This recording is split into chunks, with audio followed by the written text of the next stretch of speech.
Hey guys, David here. I miss you all, and I'm going to be reading you a story. And this story is Lost in the Library by a friend of mine, Josh Funk. Lost in the Library. Early one morning, while all New York slept, night was transforming to dawn.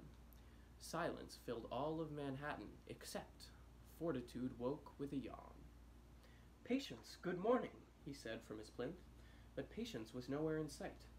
He'd entered the library's grand labyrinth while no one was watching last night. Oh no, his friend is missing. Fortitude never abandoned his post, but Patience had not yet returned. As sunlight ascended across the east coast, Fortitude grew quite concerned. How could he do this? He's never been late. Fortitude leapt on all fours. Lacking all patience, he couldn't just wait, and scampered through Astor Hall's doors. He's going to find his friend. The ceiling above was 12 elephants tall and dozens of buffalo wide. Patience told stories of rooms like this hall, but it was a new world inside. Twisting and turning, he noticed some stairs. Patience might climb, he supposed. When reaching the top, he was caught unaware. A frolicsome statuette posed. Looking for someone? She asked with a grin. Fortitude nodded his head. Patience, my partner, my sidekick, my twin. I really must find him, he said. The Rosemane reading room, back to your right. Sometimes he's there, the girl stated. Fortitude thanked her and ran out of sight, hoping his buddy awaited. Over and under the table and chairs, Fortitude looked high and low. Searching the shelves, on the walls, up the stairs, Fortitude paced to and fro. After what felt like forever, he ceased. Patience just wasn't around.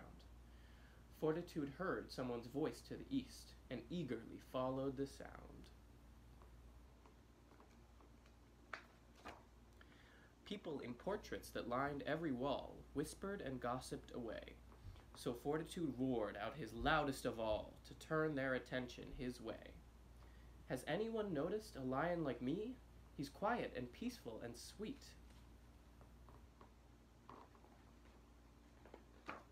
A grumpy old man said, no lion but thee. Now please go back out on the street. Exiting gloomily, Fortitude wandered back through the library's maze. Patience, dear Patience, where are you? He pondered, while thinking of happier days.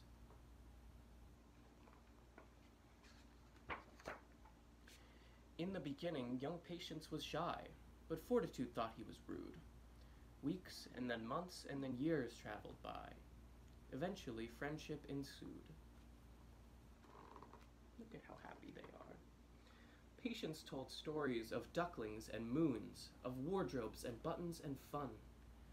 On cold, snowy evenings or hot afternoons, Fortitude cherished each one.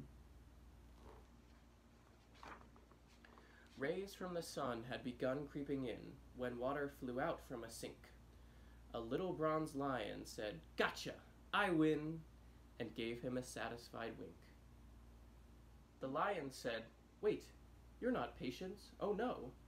The Splash, it's a game that we play. Patience? Asked Fortitude.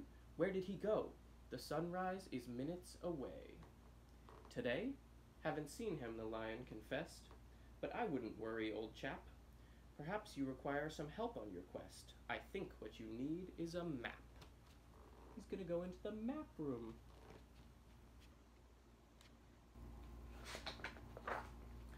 Fortitude scanned every atlas he could before tossing each one to the side. Only a library map would do good. Eureka! A visitor's guide.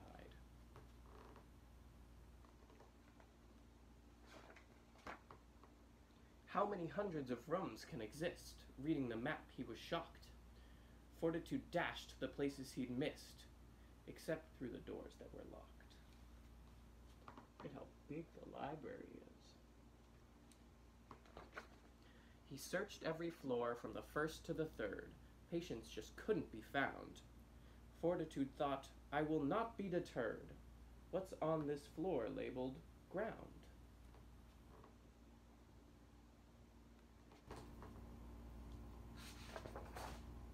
Fortitude quickly crept down the dark hall and into a jungle of joy, with colorful pictures adorning each wall and books for each cat, girl, and boy.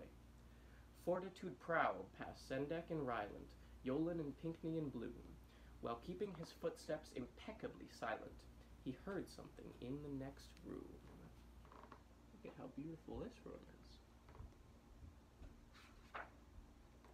Patience, said Fortitude, what are you doing?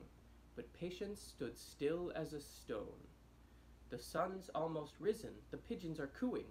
You've got to get back to your throne. Patience, he found him. Just one more paragraph, Patience declared. Then something caught Fortitude's eye. There lay the stories that Patience had shared. The monkeys, the pebble, the pie. Look at all the stories. Patience, did you learn these stories for me? Fortitude asked, but he knew. Patience just nodded and said, well, you see, I love sharing stories with you. The lions returned to their guard on the street, and nobody'd notice they're gone. Fortitude sat in his usual seat, and slowly the day carried on. But something was missing, though Patience was found. Fortitude still felt a need. Patience, he said, when there's no one around, tonight can we sneak in and read?